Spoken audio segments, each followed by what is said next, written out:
Hi friends, അസ്സലാമു അലൈക്കും. Welcome back. ഇന്ന് ഞാൻ ഒരു റൈസ് റെസിപ്പിയുമായിട്ടാണ് വന്നിട്ടുള്ളത്. നമ്മൾ ഇതൊക്കെ വരുമല്ലേ, അപ്പോൾ ഞാൻ കുറച്ച് റൈസ് റെസിപ്പി തന്നെ ഇടാമെന്ന് വിചാരിച്ചിട്ട് അതാണ് കേട്ടോ ഇന്ന് കാണിക്കുന്നത്. കഴിഞ്ഞ ദിവസം ഞാനൊരു peri peri chicken rice upload ആക്കിയിട്ടുണ്ടായിരുന്നു. അപ്പോൾ ഇതിന് അത് ട്രൈ ചെയ്യേണ്ടവർക്ക് അതിൽ പോയി കാണാം കേട്ടോ. അപ്പോൾ ഇത് ട്രൈ ചെയ്യേണ്ടവർ ഇതും കാണാം. ഇന്നത്തെ നമ്മുടെ റെസിപ്പി എന്ന് പറയുന്നത് വളരെ ടേസ്റ്റി ആയിട്ടുള്ള ഒരു അറബിക് റൈസ് ആയിട്ടുള്ള ചിക്കൻ മദ്ഹൂത്താണ് കേട്ടോ കാണിക്കുന്നത്. ഇപ്പോൾ പൊതുവേ എല്ലാവർക്കും അറബിക് റൈസൊക്കെ വളരെ ഇഷ്ടമാണ്. അപ്പോൾ അറബികളുടെ സ്പെഷ്യലായിട്ടുള്ള ഒരു റൈസ് തന്നെയാണ് ചിക്കൻ മദ്ഹൂത്ത്. അപ്പോൾ അതാണ് ഇന്ന് കാണിക്കാൻ പോകുന്നത്. അപ്പോൾ ഇതുവരെ ട്രൈ ചെയ്ത് നോക്കാത്തവരും അതുപോലെ തന്നെ ഇതിനൊക്കെ സ്പെഷ്യലായിട്ട് ഉണ്ടാക്കാൻ ആഗ്രഹിക്കുന്നവരൊക്കെ എന്തായാലും ഒന്ന് ട്രൈ ചെയ്ത് നോക്കുക. അപ്പോൾ നമുക്ക് വേഗം തന്നെ വീഡിയോയിലോട്ട് പോവാം.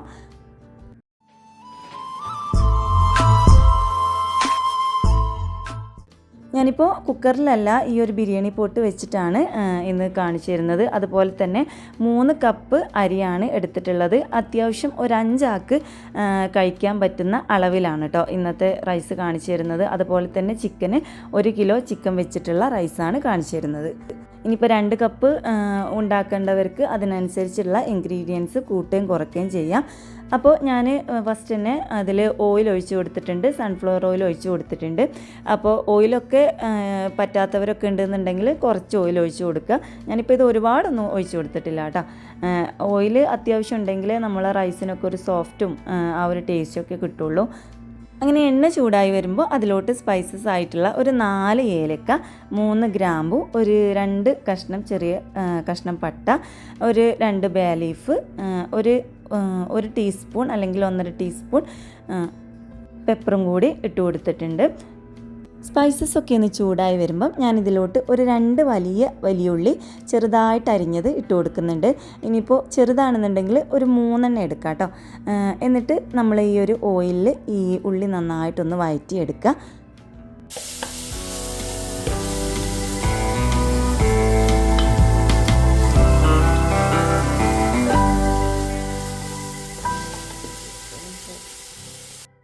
സിമ്മിലിട്ടിട്ട് ഉള്ളിയുടെ കളറൊന്ന് ചേഞ്ച് ആവുന്നത് വരെ ഒന്നിങ്ങനെ വഴറ്റിയെടുക്കുക. അങ്ങനെ ഒന്ന് കളറൊന്ന് മാറി വരുമ്പോൾ നമുക്ക് ഇതിലോട്ട് ഒരു 2 ടേബിൾ സ്പൂൺ ജിഞ്ചർ ഗാർലിക് പേസ്റ്റും കൂടി ഇട്ട് കൊടുക്കാം. നമ്മളെപ്പോഴും ഈ ഒരു വെളുത്തുള്ളി പേസ്റ്റ് ചേർത്ത് കൊടുക്കുമ്പം വെളുത്തുള്ളിയുടെ സ്മെല്ല് ഇരട്ടിയായിട്ട് കുത്തൽ വരുന്നത് പോലെ നമുക്ക് തോന്നും. അപ്പോൾ അതിനായിട്ട് നമ്മൾ ഈ ഒരു എണ്ണയിൽ നന്നായിട്ടൊന്ന് വഴറ്റിയെടുത്താൽ തന്നെ അതിൻ്റെ കുത്തൽ പോകും കേട്ടോ. അപ്പോൾ നന്നായിട്ട് തന്നെ ഒന്ന് ഇളക്കി വഴറ്റിയെടുക്കുക.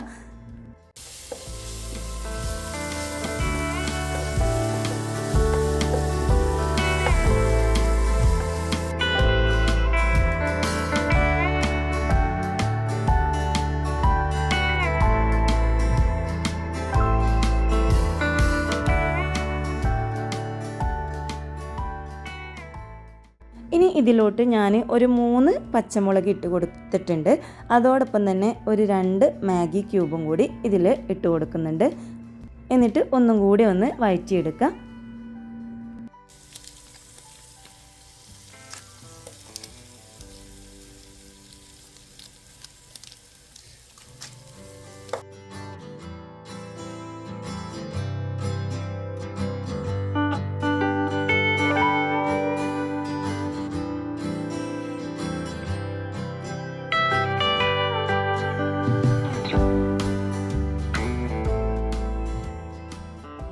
ഇനി ഇതിലോട്ട് ഞാൻ 1 table spoon Arabic masala powder ചേർത്ത് കൊടുക്കുന്നുണ്ട്.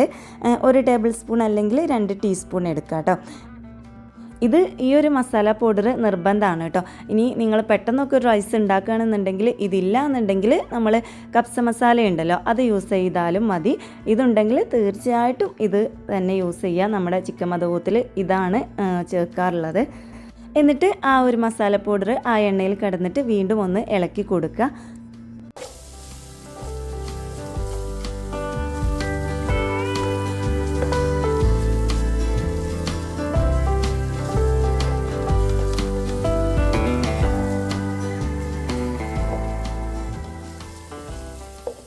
ഇനി ഇതിലോട്ട് ഞാൻ ഒരു 2 വലിയ തക്കാളി ജ്യൂസാക്കി എടുത്തത് ഒഴിച്ചു കൊടുക്കുന്നുണ്ട്.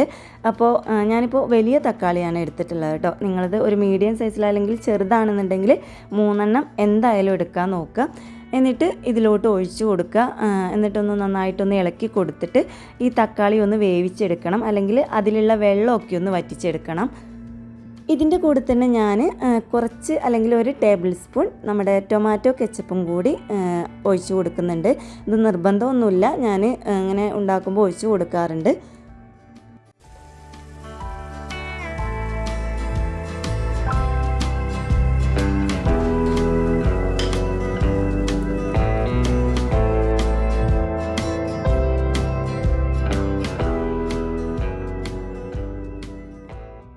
കുറച്ച് നേരം ഇങ്ങനെ ഒന്ന് അടച്ച് വെച്ചിട്ട് ആ ടൊമാറ്റോയിലുള്ള വെള്ളമൊക്കെ ഒന്ന് വറ്റിച്ചെടുക്കണം. ഇപ്പോൾ വെള്ളമൊക്കെ ഒന്ന് വറ്റി ആ എണ്ണ കണ്ടില്ലേ മുകളിൽ ഇങ്ങനെ വന്നിട്ടുണ്ട്. അപ്പോൾ അതിൽ വെള്ളമൊക്കെ ഒന്ന് വറ്റിച്ചെടുത്തിട്ടുണ്ട്. ഇനി ഇതിലോട്ട് ആവശ്യത്തിനുള്ള ഈ മസാലയിലോട്ട് ആവശ്യത്തിനുള്ള ഉപ്പിട്ട് കൊടുക്കണം. അപ്പോൾ ഞാൻ ഉപ്പ് ഇതുവരെ ഇട്ട് കൊടുത്തിട്ടില്ലായിരുന്നു. അപ്പോൾ അതിനാവശ്യമായിട്ടുള്ള ഉപ്പും കൂടി ഇട്ട് കൊടുത്തിട്ട് നമ്മുടെ ചിക്കന് ഇതിലോട്ട് ഇട്ട് കൊടുക്കണം. ഞാനിപ്പോൾ ഇവിടെ ഒരു വോൾ ചിക്കനാണ് എടുത്തിട്ടുള്ളത്. അത് 2 പീസാക്കിയിട്ടാണ് എടുത്തിട്ടുള്ളത്. അപ്പോൾ നമ്മൾ ചിക്കൻ മധൂത്ത് ഉണ്ടാക്കുമ്പോൾ സാധാ നോർമലി കുറച്ച് വലിയ പീസാക്കിയിട്ട് ലെഗ് പീസോ അല്ലെങ്കിൽ ചിക്കൻ മൊത്തത്തിൽ കുറച്ച് വലിയ കഷ്ണങ്ങളാക്കിയിട്ടോ അങ്ങനെയൊക്കെ എടുക്കാം കേട്ടോ. ഞാനിപ്പോൾ മൊത്തത്തിൽ ഒരു ചിക്കനാണ് എടുത്തിട്ടുള്ളത്. അതൊരു 2 പീസാക്കിയിട്ട് മാത്രമേ എടുത്തിട്ടുള്ളൂ, ചെറുതാക്കിയിട്ടൊന്നും കട്ട് ചെയ്തെടുത്തിട്ടില്ല.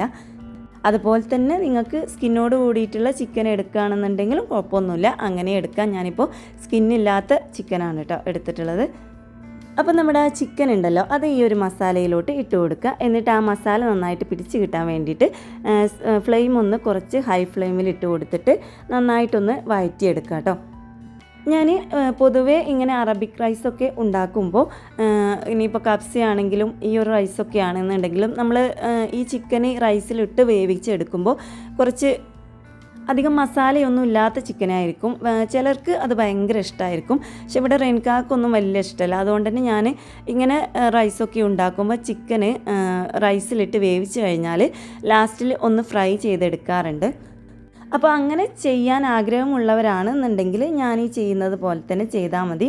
അല്ലാത്തവരാണെന്നുണ്ടെങ്കിൽ ഇതിലിട്ടിട്ട് തന്നെ ചിക്കന് വേവിച്ചെടുക്കുകയെന്നുണ്ടെങ്കിൽ ഫസ്റ്റിൽ ഇങ്ങനെ ഒന്ന് ഹൈ ഫ്ലെയിമിൽ ഇട്ടിട്ട് ഒരു 5 മിനിറ്റ് ഇങ്ങനെ ഒന്ന് ഫ്രൈ ചെയ്തെടുക്കുക, അല്ലെങ്കിൽ ഒന്ന് വഴറ്റിയെടുക്കുക കേട്ടോ. 5 മിനിറ്റോളം ഇങ്ങനെ തുറന്നിട്ടിട്ട് തന്നെ വഴറ്റിയെടുക്കുക. എങ്കിലേ ആ ഒരു മസാലയൊക്കെ ഒന്ന് അതിൽ പിടിച്ചിട്ട് നമ്മളൊന്ന് കുറച്ചൊക്കെ ഒരു ഫ്രൈ ചെയ്ത ചിക്കനായിട്ട് കിട്ടുള്ളൂ. അല്ലാതെ നമ്മൾ ആദ്യം തന്നെ ഒന്ന് അടച്ച് വെച്ച് വേവിച്ചെടുത്താൽ ചിക്കന് വലിയ ടേസ്റ്റ് ഒന്നും ഉണ്ടാവില്ല. എന്നിട്ട് വീണ്ടും ഒരു 5 മിനിറ്റ് അടച്ച് വെച്ച് ചിക്കൻ ഒന്ന് വേവിച്ചെടുത്തിട്ട് വേണം നമ്മൾ ഈ റൈസിൻ്റെ കൂടെ വേവിച്ചെടുക്കാൻ കേട്ടോ. ഞാനിപ്പോൾ 5 മിനിറ്റ് അടച്ച് വെച്ചിട്ട് വേവിച്ചെടുക്കുന്നില്ല. കാരണം ഞാൻ പറഞ്ഞല്ലോ ലാസ്റ്റിൽ ഞാനൊന്ന് ഫ്രൈ ചെയ്തെടുക്കുന്നുണ്ട്. അപ്പോൾ അതുകൊണ്ട് തന്നെ ഞാൻ ഇത് അങ്ങനെ അടച്ച് വെച്ചിട്ട് ഫസ്റ്റ് ഒന്ന് വേവിച്ചെടുക്കുന്നില്ല കേട്ടോ. അങ്ങനെ ചിക്കൻ ഒന്ന് വഴറ്റി അതോ മസാലയൊക്കെ ഒന്ന് പിടിച്ച് കഴിഞ്ഞാൽ നമ്മൾ ഇതിലോട്ട് ഒരു ക്യാരറ്റ് ഇങ്ങനെ ചെറുതായി കട്ട് ചെയ്തത് ഇട്ട് കൊടുക്കണം കേട്ടോ. ഒരു ക്യാരറ്റ്, ഒരു വലിയ ക്യാരറ്റ് തന്നെ ഞാൻ എടുത്തിട്ടുണ്ട്. അത് നല്ല നൈസാക്കിയിട്ട് ചെറുതായിട്ട് ചോപ്പ് ചെയ്തെടുത്തതാണ് കേട്ടോ. അത് ഈ ഒരു ചിക്കനിലോട്ട് ഇട്ട് കൊടുക്കുന്നുണ്ട്. ഇതിൻ്റെ കൂടെ തന്നെ ഒരു 2 ഡ്രൈ ലെമണും കൂടി ഇട്ട് കൊടുക്കണം. ഞാനിപ്പോൾ ഇടാൻ മറന്നു പോയതാണ്, ലാസ്റ്റിലാണ് ഇട്ട് കൊടുത്തത്. അപ്പോൾ ഈ ഒരു ക്യാരറ്റ് ഇടുന്ന സമയത്ത് തന്നെ ആ ഒരു ഉണക്കനാരങ്ങ ജസ്റ്റ് ഒന്ന് കുത്തി കൊടുത്തിട്ട് ഇതിലോട്ട് ഇട്ട് കൊടുക്കണം. എന്നിട്ട് നന്നായിട്ടൊന്ന് വഴറ്റിയെടുക്കണം കേട്ടോ. ഒരു 5 മിനിറ്റോളം നമ്മൾ ഒരു മീഡിയം ടു ഹൈ ഫ്ലെയിമിലിട്ടിട്ട് ഈ ഒരു ക്യാരറ്റും ആ നാരങ്ങയുടെ ടേസ്റ്റും കൂടി പിടിക്കാൻ വേണ്ടിയിട്ട് ഒന്ന് വഴറ്റിയെടുക്കണം. അപ്പോൾ ഞാൻ പറഞ്ഞതുപോലെ നിങ്ങൾ ലാസ്റ്റിൽ ഫ്രൈ ചെയ്തെടുക്കുന്നില്ല എന്നുണ്ടെങ്കിൽ ഒന്ന് അടച്ച് വെച്ചിട്ട് ഈ ചിക്കൻ ഒന്ന് പകുതി വേവ് ആക്കിയിട്ട് എടുക്കുകയാണ് നല്ലത്. അല്ലെങ്കിൽ നമ്മൾ റൈസിലിട്ടിട്ട് വേവിച്ചെടുക്കുമ്പോൾ ചിലപ്പോൾ ചിക്കൻ വെന്ത് കിട്ടില്ല. ഇതിപ്പോൾ ഞാൻ എടുത്ത പീസ് കുറച്ച് വലുതായതുകൊണ്ട് തന്നെ ഒരുപാട് ഇളക്കി കൊടുത്താൽ ചിലപ്പോൾ അത് മുറിഞ്ഞ് പോവും. അപ്പോൾ അതുകൊണ്ട് തന്നെ ഞാൻ ജസ്റ്റ് തിരിച്ച് മറിച്ചിട്ടിട്ടാണ് ഒന്ന് വേവിച്ചെടുക്കുന്നത് കേട്ടോ. അപ്പോൾ ഞാൻ ഒരുപാട് വേവിച്ചെടുക്കുന്നില്ല, ജസ്റ്റ് ഒന്ന് ഫ്രൈ ചെയ്തെടുക്കുന്നത് കൊണ്ട് തന്നെ ഒന്നിങ്ങനെ മസാലയ്ക്ക് ഒന്ന് അതിന്മേൽ പിടിപ്പിച്ചെടുക്കുകയാണ്.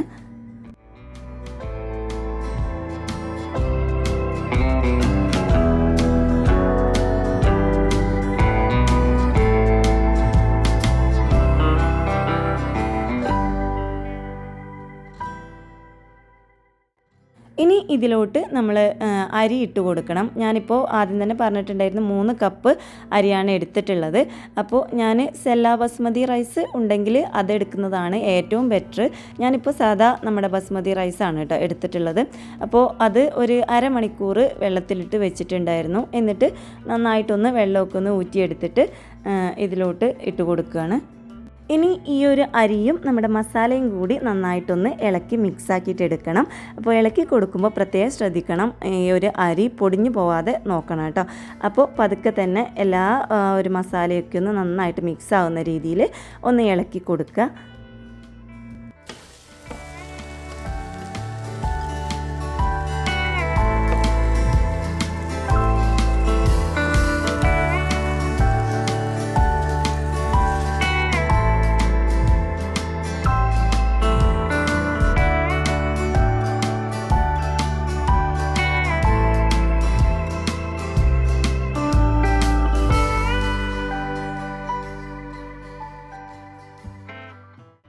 അങ്ങനെ മസാലയും അരിയൊക്കെ ഒന്ന് മിക്സാക്കി എടുത്തിട്ടുണ്ട്. ഇനി ഇതിലോട്ട് നമുക്ക് വെള്ളം ഒഴിച്ച് കൊടുക്കണം. അപ്പം ഞാൻ 1 കപ്പ് അരിക്ക് 1.5 കപ്പ് വെള്ളം എന്ന രീതിയിലാണ് എടുത്തിട്ടുള്ളത്. അപ്പോൾ 3 കപ്പ് അരിക്ക് ഞാൻ ഇവിടെ 4.5 കപ്പ് വെള്ളമാണ് എടുത്തിട്ടുള്ളത് കേട്ടോ. അപ്പോൾ നമ്മൾ ഈ റൈസൊക്കെ ഉണ്ടാക്കുമ്പോൾ എപ്പോൾ ഉണ്ടാക്കുമ്പോഴും വെള്ളം ഒഴിച്ച് കൊടുക്കുമ്പോൾ കുറച്ച് തിളപ്പിച്ച വെള്ളം ഒഴിച്ച് കൊടുക്കുക. പച്ചവെള്ളം നേരിട്ട് ഇങ്ങനെ ഒഴിച്ച് കൊടുക്കരുത് കേട്ടോ.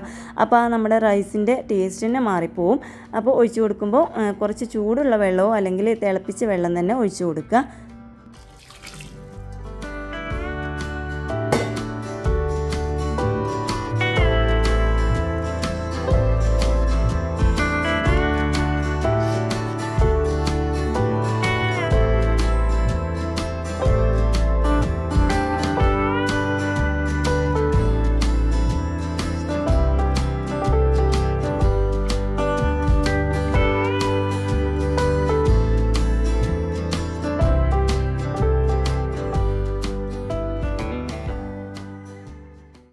വെള്ളം കൂടി ഒഴിച്ച് കൊടുത്തു കഴിഞ്ഞാൽ നമ്മൾ ഈ ഒരു റൈസിൽ ഉപ്പുണ്ടോ എന്നൊന്ന് നോക്കണം. കാരണം നമ്മൾ ആദ്യം കുറച്ച് ഉപ്പ് ഇട്ട് കൊടുത്തിട്ടുണ്ടായിരുന്നു. അപ്പോൾ ആദ്യം തന്നെ ഒരുപാട് ഉപ്പിട്ട് കൊടുക്കാതെ ഫസ്റ്റ് ഒന്ന് നോക്കിയിട്ട് ആവശ്യത്തിനുള്ള ഉപ്പ് മാത്രം ഇട്ട് കൊടുക്കുക കേട്ടോ.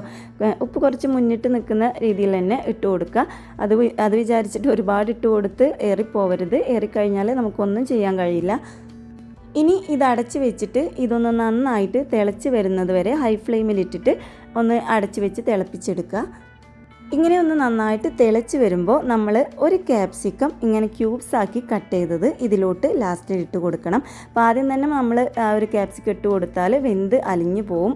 ക്യാപ്സിക്കം വേവാൻ അത്ര പണിയൊന്നുമില്ലല്ലോ. അപ്പോൾ അതുകൊണ്ട് തന്നെ ലാസ്റ്റിലാണ് ഞാൻ ഈ ഒരു ക്യാപ്സിക്കം ഇട്ട് കൊടുക്കുന്നത്. ഇതിങ്ങനെ നന്നായി തിളച്ച് വരുമ്പം നന്നായിട്ട് എല്ലാ ഭാഗത്തും ഒന്ന് ഇളക്കി കൊടുത്തിട്ട് റൈസൊക്കെ ഒന്ന് പരത്തി വെച്ച് കൊടുക്കുക. എന്നിട്ട് ഇത് സിമ്മിലിട്ടിട്ട് ഒരു 10 മിനിറ്റ് ആണ് ഞാനിപ്പോൾ വേവിച്ചെടുക്കുന്നത്. അതിൻ്റെ ഇടയ്ക്ക് വെച്ചിട്ട് ഒന്ന് തുറന്നിട്ട് ഒന്ന് ഇളക്കി കൊടുത്തിട്ട് അതുപോലെ തന്നെ നമ്മൾ ഈ റൈസൊക്കെ ഒന്ന് പരത്തി വെച്ച് കൊടുക്കണം. അപ്പോൾ 10 മിനിറ്റാണ് ഞാനിപ്പോൾ വേവിച്ചെടുത്തിട്ടുള്ളത്. എല്ലാ അരിയും ഒരുപോലെ ആവണമെന്നില്ല. അപ്പോൾ അരിയുടെ വേവിനനുസരിച്ച് ഒന്ന് വേവിച്ചെടുക്കുക കേട്ടോ. ഇടയ്ക്ക് തുറന്ന് നോക്കിയിട്ട് വേവായിട്ടുണ്ടോ ഒന്ന് നോക്കുക. അപ്പം ഞാൻ 10 മിനിറ്റിന് ശേഷം ഇതൊന്ന് തുറന്ന് നോക്കിയിട്ടുണ്ട്. ഇപ്പോൾ നമ്മുടെ റൈസ് റെഡി ആയിട്ടുണ്ട്. നല്ല പാകത്ത് വേവായിട്ടുണ്ട് കേട്ടോ. അപ്പോൾ റൈസൊക്കെ നന്നായിട്ട് വേറിട്ട് തന്നെ നിൽക്കുന്നുണ്ട്. അങ്ങനെ പരസ്പരം ഒട്ടി പിടിച്ചിട്ടൊന്നുമില്ല. അപ്പം ഞാൻ പറഞ്ഞല്ലോ ലാസ്റ്റിൽ ഒന്ന് ഫ്രൈ ചെയ്തെടുക്കണം. അപ്പോൾ അതുകൊണ്ട് തന്നെ ചിക്കൻ അതിൽ നിന്നൊന്ന് എടുത്ത് മാറ്റുന്നുണ്ട്. അപ്പോൾ നിങ്ങൾക്കൊക്കെ ഈ ഒരു റൈസിലുള്ള ചിക്കൻ ഇഷ്ടമാണെന്നുണ്ടെങ്കിൽ ഇങ്ങനെ ചെയ്യാം കേട്ടോ. കാരണം ചിക്കന് ടേസ്റ്റിനൊന്നും കുറവൊന്നും ഉണ്ടാവില്ല. ഈ ഒരു റൈസിൻ്റെ നല്ല ടേസ്റ്റ് തന്നെ ഉണ്ടാവും. പിന്നെ കുറച്ച് എരിവും ഒക്കെ ആവശ്യമുള്ളവർക്ക് വേണ്ടിയിട്ടാണ് ഇവിടെ എനിക്കൊക്കെ അങ്ങനെയാണ് ഇഷ്ടം. അപ്പോൾ അതുകൊണ്ടാണ് ഞാൻ ലാസ്റ്റിൽ ഇങ്ങനെ ഒന്ന് ഫ്രൈ ചെയ്തെടുക്കുന്നത് കേട്ടോ. ഇതിപ്പോൾ കറക്റ്റ് വേവിൽ തന്നെ നമുക്ക് കിട്ടിയിട്ടുണ്ട്. റൈസൊന്നും ഒട്ടിപ്പിടിക്കാതെ തന്നെ വേവ് ഏറിപ്പോവരുത്. അപ്പോൾ 1 കപ്പ് റൈസിന് 1.5 കപ്പ് വെള്ളം തന്നെയാണ് പാകം. അതിലേറെ എടുക്കൊന്നും വേണ്ട. കാരണം അങ്ങനെ ആകുമ്പോഴാണ് കറക്റ്റ് നമുക്ക് റൈസൊന്നും ഒട്ടിപ്പിടിക്കാത്ത രീതിയിൽ കിട്ടുന്നത്. ഇനിയിപ്പോൾ ഞാൻ ആ ഒരു ചിക്കന് മസാലയൊക്കെ ഒന്ന് തേച്ചിട്ട് ജസ്റ്റ് ഒന്ന് ഷാലോ ഫ്രൈ ചെയ്തെടുക്കുന്നുണ്ട് കേട്ടോ. അപ്പോൾ അതൊന്നും ഇതിൽ കാണിക്കുന്നില്ല. അപ്പോൾ നിങ്ങൾക്ക് അങ്ങനെയാണ് ഇഷ്ടം എന്നുണ്ടെങ്കിൽ ഇങ്ങനെ എന്തെങ്കിലും ഒരു മസാലക്കൂട്ട് തയ്യാറാക്കിയിട്ട് ജസ്റ്റ് ഒന്ന് ആ ഒരു ചിക്കന് ഷാലോ ഫ്രൈ ചെയ്തെടുത്താൽ മതി. ഇനി എയർ ഫ്രയറൊക്കെ ഉണ്ടെന്നുണ്ടെങ്കിൽ മസാല തേച്ചിട്ട് അതിൽ വെച്ച് കൊടുത്താലും എളുപ്പമായിരിക്കും കേട്ടോ. അപ്പോൾ ഇത് ഒന്ന് പതുക്കെ തന്നെ എല്ലാ ഭാഗത്തും ഒന്ന് ഇളക്കി കൊടുക്കുക. ഇളക്കി കൊടുത്ത് മിക്സ് ആക്കിയിട്ട് നമുക്ക് ചൂടോട് കൂടിയിട്ട് തന്നെ ഇത് സെർവ് ചെയ്യാം കേട്ടോ. അടിപൊളി ടേസ്റ്റ് ആയിട്ടുള്ള ഒരു അറബിക് റൈസ് തന്നെയാണ്. പിന്നെയെന്ന് പറഞ്ഞാൽ നമ്മുടെ അറബിക് റൈസൊക്കെ പൊതുവേ വലിയ മാറ്റങ്ങളൊന്നും ഉണ്ടാവില്ല. ഇനിയിപ്പോൾ മന്തി ആണെങ്കിലും കപ്സ ആണെങ്കിലും ഈ ചിക്കൻ മധൂത്താണെങ്കിലും ചെറിയ മാറ്റങ്ങളേ ഉണ്ടാവുള്ളൂ. അപ്പോൾ അതിനനുസരിച്ചുള്ള ടേസ്റ്റിനും ചെറിയ മാറ്റങ്ങൾ ഉണ്ടാവും. അപ്പോൾ എല്ലാം ഒന്ന് ട്രൈ ചെയ്ത് നോക്കണമല്ലോ. അപ്പോൾ എല്ലാവരും ഈ ഒരു റെസിപ്പിയും കൂടി ഒന്ന് ട്രൈ ചെയ്ത് നോക്കുക. പിന്നെ ഇതിലാറൊക്കെ ഡിഫറെൻ്റ് ആയിട്ട് ഞാൻ ഒരു ചിക്കൻ മക്ലൂബ റൈസ് ഉണ്ടാക്കിയിട്ടുണ്ടായിരുന്നു. കുറേ മുമ്പ് അപ്ലോഡ് ആക്കിയതാണ്. അതിലൊരുപാട് വെജിറ്റബിൾസൊക്കെ കൂടുതൽ ചേർക്കുന്നതുകൊണ്ട് തന്നെ അത് കുറച്ച് ഡിഫറെൻ്റ് ആണ്. അതുപോലെ തന്നെ കാണാനും നല്ല ഭംഗിയാണ് കേട്ടോ. അപ്പോൾ ഞാനിത് ചൂടോട് കൂടിയിട്ട് തന്നെ ഒരു പാത്രത്തിലോട്ട് വിളമ്പുന്നുണ്ട്. അപ്പോൾ ഇതിൻ്റെ മുകളിൽ നമ്മുടെ ചിക്കന് ഞാനൊന്ന് ഫ്രൈ ആക്കിയിട്ടുണ്ട്, അതും കൂടി വെച്ച് കൊടുക്കുന്നുണ്ട് കേട്ടോ. ഇപ്പോൾ കണ്ടില്ലേ, നല്ല സ്പൈസി ആയിട്ടുള്ള ചിക്കൻ ആക്കിയിട്ട് തന്നെ എടുത്തിട്ടുണ്ട്. ഇനിയിപ്പോൾ ഈ ഒരു റൈസിൻ്റെ ഫ്ലേവറും ആ ഒരു ചിക്കനിലുണ്ട്. നമ്മൾ ആ റൈസിലിട്ട് വേവിച്ചെടുത്തത് കൊണ്ട് തന്നെ. അപ്പോൾ എല്ലാവരും ഇന്നത്തെ ഈ ഒരു റെസിപ്പി ട്രൈ ചെയ്ത് നോക്കുക. നിങ്ങളുടെ അഭിപ്രായങ്ങൾ മറക്കാതെ കമൻറ്റ് ബോക്സിൽ അറിയിക്കുക. അതുപോലെ തന്നെ പുതിയ വ്യൂവേഴ്സൊക്കെ ഉണ്ടെന്നുണ്ടെങ്കിൽ തീർച്ചയായിട്ടും സബ്സ്ക്രൈബ് ചെയ്യാൻ മറക്കരുത് കേട്ടോ. അപ്പോൾ എൻ്റെ ചാനൽ സബ്സ്ക്രൈബ് ചെയ്യുക, തൊട്ടടുത്തുള്ള ബെല്ലൈക്കണിലും കൂടി ക്ലിക്ക് ചെയ്യുക. അപ്പോൾ ഇൻഷാല്ല അടുത്ത ദിവസം വീഡിയോസ് ഇടുമ്പോൾ നിങ്ങൾക്ക് നോട്ടിഫിക്കേഷനായി വരണം എന്നുണ്ടെങ്കിൽ ആ ഒരു ബെല്ലൈക്കണിലും കൂടി ക്ലിക്ക് ചെയ്യണം. എങ്കിൽ ഞാനിടുന്ന വീഡിയോസൊക്കെ വരുള്ളൂ. അപ്പോൾ ഇൻഷാല്ലാ അടുത്ത ദിവസം നമ്മുടെ പുതിയൊരു റെസിപ്പിയായിട്ടോ അല്ലെങ്കിൽ ഒരു വ്ളോഗായിട്ടോ കാണാം. അതുവരേക്കും എല്ലാവർക്കും അസ്സലാമു അലൈക്കും, ബൈ.